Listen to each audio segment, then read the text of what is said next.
À la paroisse, nous avons la messe le samedi soir à 18h30.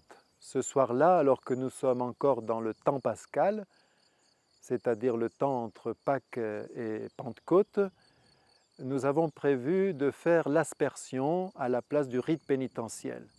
Donc après le chant d'entrée, je bénis l'eau et puis, alors que commence le beau chant « J'ai vu l'eau vive jaillissant du cœur du Christ », eh bien, je pars dans l'allée centrale et avec, armé du goupillon et du bénitier, je bénis à qui mieux les paroissiens qui, tout en étant aspergés, sourient. Déjà, au fond de l'allée centrale, j'aperçois quelques jeunes sur la nef latérale. Je remonte l'allée centrale et je descends justement par l'allée latérale. Et quelle est ma surprise de voir au fond, sous la tribune, 3 rangées de grands jeunes de 16-18 ans, j'estime. Certains, je connais leur visage. C'est étonnant d'en voir autant. Et pourquoi? Alors, j'aurai l'explication à la sortie de la messe. C'est la maman d'une des filles qui me dit qu'elle fête ce soir-là ses 18 ans.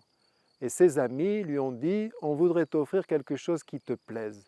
Alors, on préfère que tu nous dises ce qui te plaît. » Elle leur a répondu « Vous voulez vraiment me faire un cadeau? Ah oui, on tient à te faire un cadeau pour tes 18 ans. Et vous voulez vraiment me faire plaisir? Oui, voilà, tu l'as dit. Eh bien, j'aimerais que vous veniez à la messe avec moi. » J'ai su par la suite qu'ils avaient parlé du sermon dans la soirée, signe qu'ils ne faisaient pas que de la figuration. Et puis, ils lui ont dit « On a vu qu'on t'a fait tellement plaisir, eh bien, on reviendra. » Le surlendemain, lundi ou mardi, ils avaient cours de philo, précisément sujet la religion. Alors le prof a compris qu'il y avait une complicité, qu'il faisait allusion à quelque chose, et Valentine a eu l'occasion de témoigner de ce qui s'était passé le samedi soir. Dans une des dernières lettres des équipes Notre-Dame, il y a le beau témoignage de Jean-Patrick Chatillon. Il explique qu'il était chef d'entreprise, à 64 ans il a pris sa retraite pour soigner son épouse et il l'a accompagnée pendant 10 ans.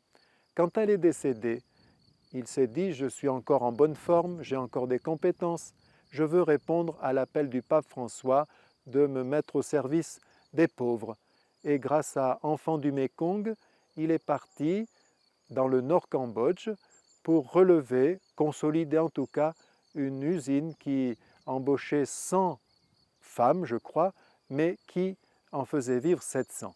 Et il dit dans son témoignage « J'ai fait l'expérience à l'occasion de la colocation, des nuits à 40 degrés sans clim, des pistes impraticables à moto pendant la mousson, des bêtes indésirables dans la petite chambre, et puis aussi de devoir faire 150 km le dimanche pour trouver une Eucharistie. » Alors pourquoi la messe est si importante pour ces personnes qui ont tout pour elles? Pourquoi donne-t-elle tant d'importance à la messe? Dans la vie, nous avons une communication par signes, suivant le degré de proximité. Tous les matins, quand j'ouvre mes volets, dans la maison d'en face, de l'autre côté de la place, je vois mon voisin qui ouvre les siens aussi. Eh bien, il a droit à un petit signe de ma part et j'apprécie que lui aussi me fasse signe. Mais quand je rencontre un ami de séminaire ou un compagnon de service militaire, eh bien, nous ne faisons pas coucou d'un côté et de l'autre de la place. Nous nous donnons une grande claque dans le dos. Nous sommes tellement heureux de nous retrouver. Quand nous rencontrons des proches, nous leur faisons 3 bises au nom du Père et du Fils et du Saint-Esprit. Et Dieu. De notre côté, nous avons beaucoup de signes. Le signe de la croix pour nous mettre en sa présence, le signe de la génuflexion.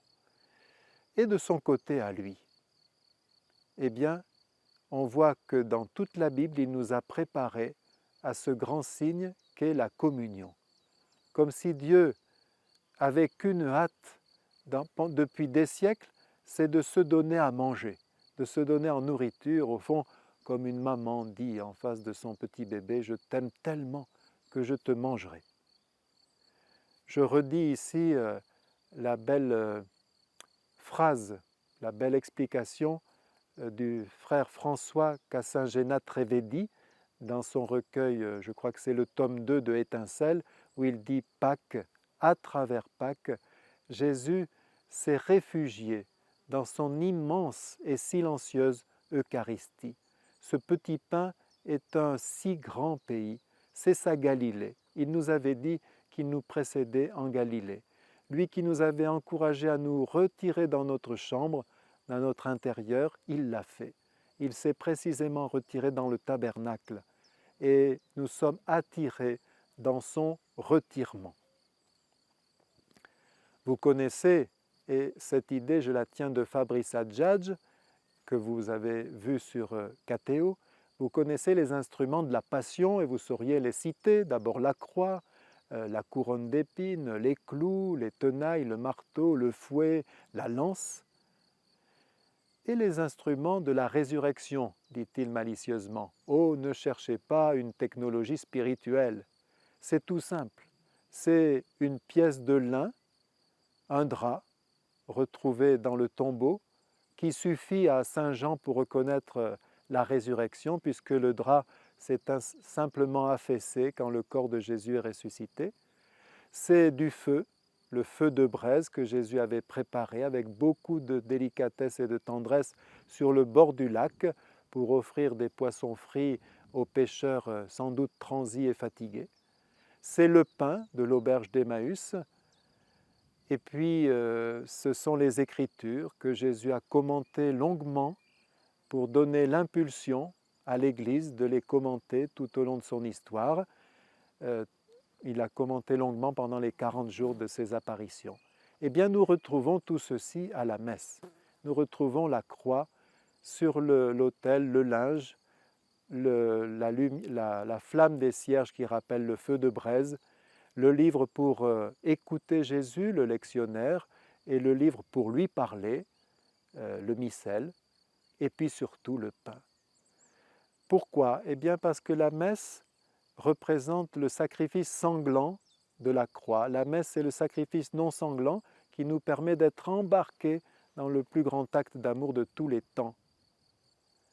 Oui, Valentine et Jean-Patrick ont raison.